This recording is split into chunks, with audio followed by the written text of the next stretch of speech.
Hey guys, and welcome to another video. Today I want to talk a little bit about or answer a question I got in the comment section about how to function in the world or in the Maya after awakening. And this is going to be partly my take on it. I mean, it's a huge topic, so I'm just going to share a few of my thoughts on that. And maybe I'll make more videos about that in the future. And of course, always check in with your own experience, because you shouldn't have to take my words or anyone else's words and then try to see how it fits your experience, because your experience is always the right one in that sense. So awakening essentially is, it's about how we relate to thoughts. And thoughts being, you can say, the paradigms about who we are and what the world really is. And you can say that it changes our relationship to thoughts, including those things, because we see them for what they are, which is an illusion. But it doesn't make the brain stop working. We can still use the mind. In fact, I would say that my ability to solve problems and also, like, I would say, creativity, like, there's no like guarantee here, but it's better after awakening in that sense. However, when it comes to motivation and what the drive that we have before awakening, and maybe we can sense that it's losing its grip on us after awakening. What I'm meaning is that, you know, before awakening, you believe you are this character and you're pursuing a lot of things, in a sense, trying to perfectionate and create that person, which is fine. However, it's usually driven by a lot of suffering. For example, if you try to become a certain, like, I don't know, maybe you try to have a certain profession because you thought that would give you social status, for example, classical one, that many of us, especially in the Western parts of the world, pursue these things. And you can see clearly that what you used to get from those sort of results, it doesn't really bear any fruits anymore. There's nothing really to get out of that. There's nothing to achieve in that sense, because life is just here and now. So you can say that the ego motivation, the ego-driven ways, it will, if you have an authentic awakening, it is highly likely that it will burn out in that sense, because there's nothing. It's just like, it's like trying to dream a dream after you have woken up. There's no point. Like, there's no need. There's why would you even? It's over in that sense. However, creating a life from joy, from love, that is authentic, that feels peaceful, that is aligned with your true nature, with, and also you can say that's you being who you were as a child, before you became a someone to fit in, before you created a false self. That authentic way of expressing yourself, or authentic way of living life, that is what is driving us now. But it can be a phase of like a nowhere land.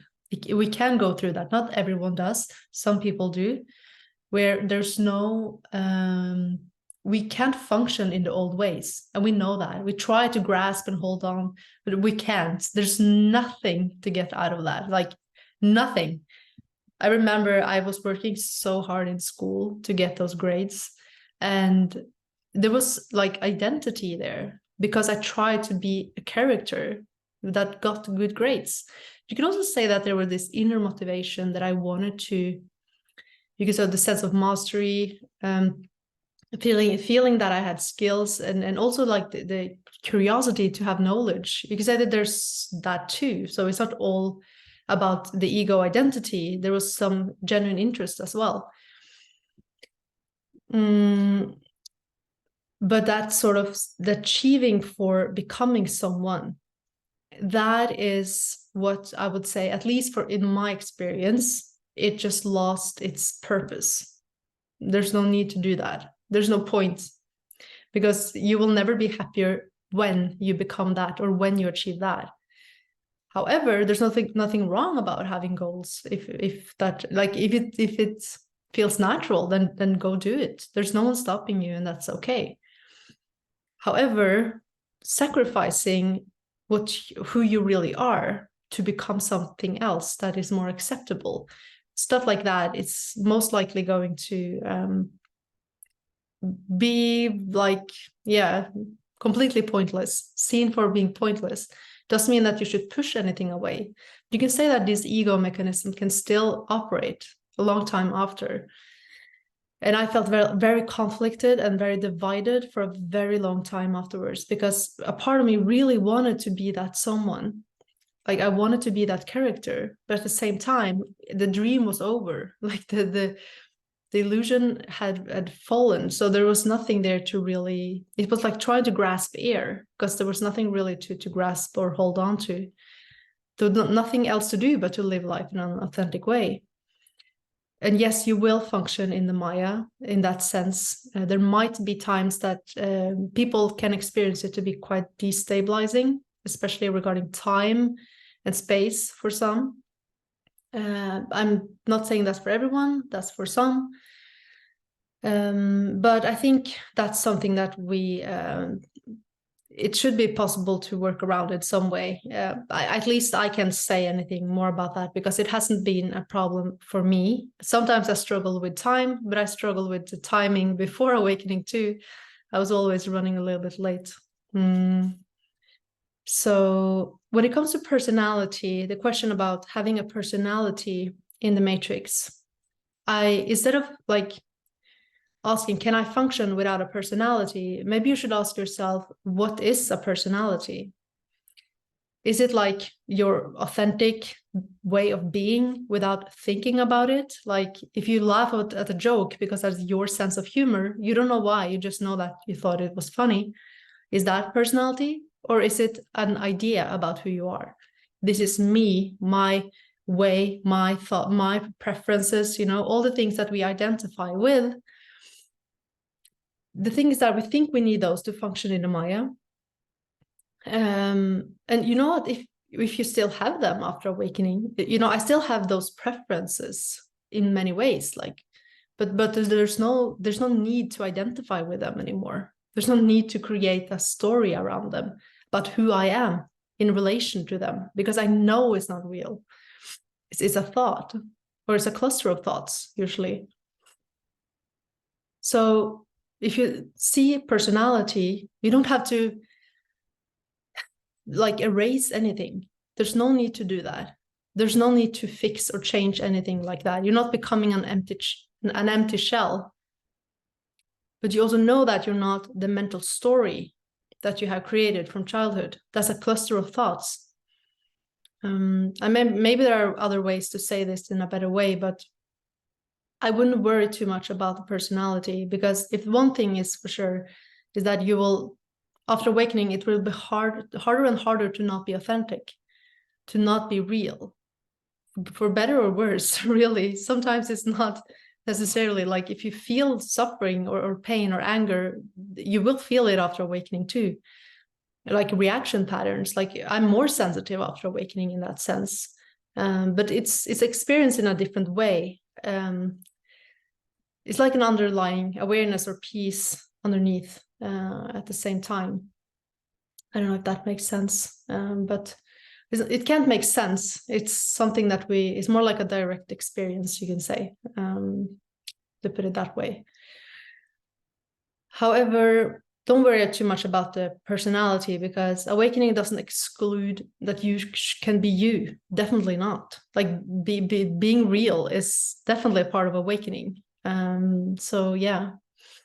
And if it's a lot of, you can say, depression, a dark night of the soul, losing interest in life, like feeling like you're just in a desert of nothing, like there's no passion, there's like all of that, like almost like death, is an experience too. And it's better to really move in through it than to try to distract yourself from it, even though it can be tempting, because we're so conditioned to believe that we have to do something all the time. We have to be busy. We have to really like fill our lives to the fullest with all this content. And it's okay to slow down and just experience whatever we're going through in this awakening process. And like the deep, like the really dark material that you can say the subconscious, the shadow that we carry, it can feel very eternal in that sense, like this is forever kind of feeling. But experience is not forever, not when we move through it. If we suppress it and if we try to run away from it, it will persist.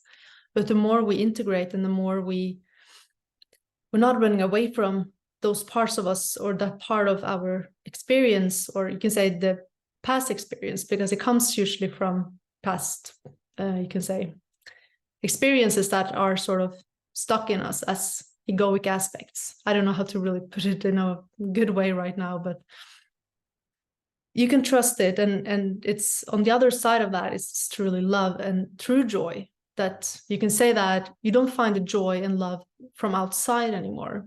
You are that. And life, it becomes an expression of that.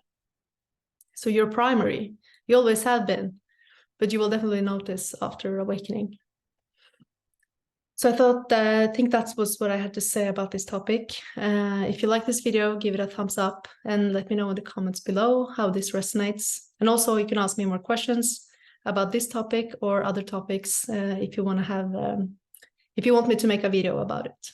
And until next time, much love and namaste.